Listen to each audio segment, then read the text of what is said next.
రాజకీయాల నుంచి క్రీడల వరకు రాష్ట్రంలో జరిగే ప్రతి అంశాన్ని తెలంగాణ ప్రజలకు కావాల్సిన విషయ సమాచారం మొత్తాన్ని సమగ్రంగా క్షుణ్ణంగా మా ప్రతినిధుల ద్వారా చర్చించి మీకు చేరవేసేదే రిపోర్టర్స్ టైం. నమస్తే, వెల్కమ్ టు అమ్మా న్యూస్ రిపోర్టర్స్ టైం. నేను మీ లక్ష్మీనాగ్ నరహరిశెట్టి. ఇక పలు జిల్లాల నుంచి మా రిపోర్టర్స్ అందించే వార్తా స్రవంతి ఏంటో చూద్దాం. ముందుగా వరంగల్ జిల్లా నుంచి చూసుకుంటే వరంగల్ జిల్లాలో రేషన్ పరేషాన్ ఏర్పడుతుంది. నర్సంపేట డివిజన్ కేంద్రంగా రేషన్ బియ్యం దందా యథేచ్ఛగా కొనసాగుతుంది. టాస్క్ ఫోర్స్ చెన్నారావుపేట పోలీసుల ఆధ్వర్యంలో దాడులు కూడా నిర్వహించడం జరిగింది. ఇక 50 క్వింటాళ్ల రేషన్ బియ్యాన్ని కూడా పట్టివేశారు అధికారులు. రేషన్ బియ్యంతో పాటు నూకలు తయారు చేసే మిషన్ను కూడా అధికారులు సీజ్ చేయడం జరిగింది. ఇక నిందితులపై కేసు నమోదు చేసినట్లు తెలిపారు ఏసీపీ మధుసూదన్ మరియు సిఐ దయాకర్ రావు. ఇదే విషయానికి సంబంధించి మరింత సమాచారాన్ని మా ప్రతినిధి స్వామి అందిస్తారు. స్వామి, చెప్పండి, తాజాగా మీ దగ్గర ఉన్న సమాచారం ఏంటి?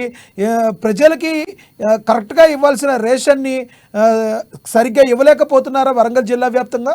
పేదల బడుగు బలహీన వర్గాల కోసం, పేదల అభ్యున్నతి కోసం ప్రతిష్టాత్మకంగా తీసుకున్న ప్రభుత్వాలు అయితే ఇప్పటికీ ప్రజా పంపిణీ చౌక డిపోలు అయితే గ్రామ గ్రామాన మొత్తానికైతే ఉమ్మడి వరంగల్ జిల్లా వ్యాప్తంగా కూడా ప్రజా పంపిణీ కార్యక్రమాన్ని అయితే ఏర్పాటు చేశారని చెప్పుకోవచ్చు. ప్రజా పంపిణీ కార్యక్రమంలో కూడా రేషన్ బియ్యం అయితే ప్రజలకైతే నెల నెలకు కూడా, అంటే ప్రతి కార్డు ఉన్న ప్రతి ఒక్కరికి కూడా నెల నెలకు కూడా బియ్యం, రేషన్ బియ్యం ఇవ్వడం జరుగుతుంది. ఆ రేషన్ బియ్యం అయితే ప్రభుత్వాలు ప్రతిష్టాత్మకంగా తీసుకొని పేదలకు ఆకలి తీర్చేందుకు కూడా ఇవాళ 2 రూపాయల కిలో బియ్యాన్ని అయితే మాత్రం అమలు చేస్తున్న పరిస్థితి కనపడుతుంది. అదే విధంగా చూసుకుంటే రేషన్ బియ్యం అయితే పక్కదారి పట్టి కూడా ప్రజలను అయితే రేషన్ బియ్యం పరిశాన్ చేస్తున్న నేపథ్యంలో ఇప్పటికే ఆ రేషన్ బియ్యంతో దందా విచ్చలవిడిగా అవుతున్న నేపథ్యం అయితే ఉందని చెప్పుకోవచ్చు. రైస్ మిల్లర్లకు ఇప్పటికే అలాట్మెంట్ కాకపోవడంతో కూడా రేషన్ బియ్యాన్ని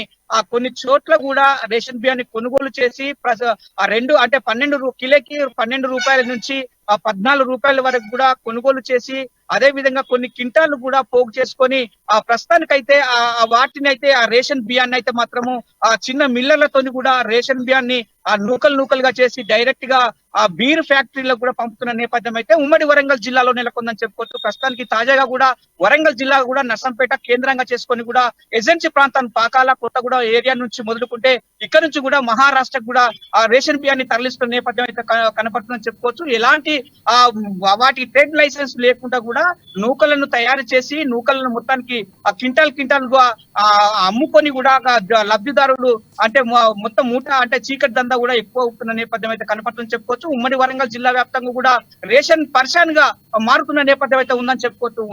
లక్ష్మీనాథ్, ప్రస్తుతానికైతే వరంగల్ జిల్లా కూడా నర్సంపేట కేంద్రంగా చేసుకుని కూడా నిన్నగాక మొన్న టాస్క్ ఫోర్స్ ఆధ్వర్యంలో కూడా, అదే విధంగా చెన్నారావుపేట పోలీసుల ఆధ్వర్యంలో కూడా ఒక మూట అంటే రేషన్ బియ్యాన్ని కూడా గుట్టురట్టు చేసి కూడా 50 క్వింటాల రేషన్ బియ్యాన్ని కూడా పట్టుకున్న నేపథ్యం అయితే ఉందని చెప్పుకోవచ్చు.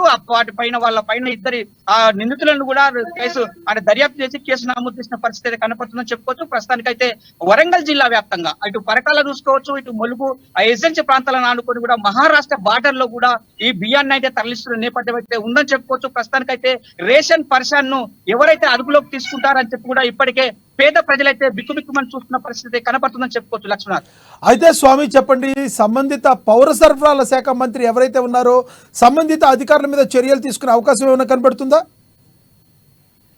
రైట్ లక్ష్మణ్, ఇప్పటికే రేవంత్ రెడ్డి సమక్షంలో తెలంగాణ రాష్ట్రంలో కాంగ్రెస్ పార్టీ అధికారంలోకి వచ్చి 6 నుంచి 7 నెలలు గడుస్తున్న నేపథ్యంలో ఇప్పటికీ గత ప్రభుత్వాల కంటే ఇప్పుడు ప్రతిష్టాత్మకంగా తీసుకున్న నేపథ్యం అయితే ఉందని చెప్పుకోవచ్చు. ఇప్పటికే టాస్క్ ఫోర్స్ అయితే రేవంత్ రెడ్డి సమక్షంలో టాస్క్ ఫోర్స్ వివిధ జిల్లాలకైతే పంపుతున్న నేపథ్యం అయితే ఉంది. ఇప్పటికీ రేషన్ బియ్యాన్ని పరిశాన్ కాకుండా కూడా రేషన్ బియ్యాన్ని సక్రమంగా పేద ప్రజలకు చేరాలనే నేతృత్వంలో కూడా ఇవాళ అధికారులు అయితే రంగంలో దిగినట్టు కూడా తెలుస్తా ఉంది. ఎందుకంటే ఎక్కడ మూట ఉన్నా కూడా అక్కడ గుట్టురట్టు చేసే ప్రక్రియలో భాగంగా కూడా నిన్న లారీ బియ్యాన్ని కూడా అంటే తొర్రూరు సబ్ డివిజన్ లో కూడా రేషన్ బియ్యాన్ని కూడా ఇదే task force ACP Dayakar, CI Dayakar తో పాటు కూడా మధుసూదన్ ఏసీబీ ఆధ్వర్యంలో కూడా పట్టుబడ్డ నేపథ్యం అయితే కనపడుతుందని చెప్పుకోవచ్చు. ప్రస్తుతానికైతే ఉమ్మడి వరంగల్ జిల్లా వ్యాప్తంగా కూడా ఇప్పటికే ప్రతిష్టాత్మకంగా కూడా అధికారులు అంటే టాస్క్ ఫోర్స్ ఇటు పోలీసులు మొత్తానికైతే రంగంలో దిగినట్టు కూడా తెలుస్తా ఉంది. దీని పట్ల కూడా కలెక్టర్లు అయితే చాలా సీరియస్ గా ఉన్న నేపథ్యం అయితే ఉంది అని చెప్పుకోవచ్చు. కలెక్టర్ కూడా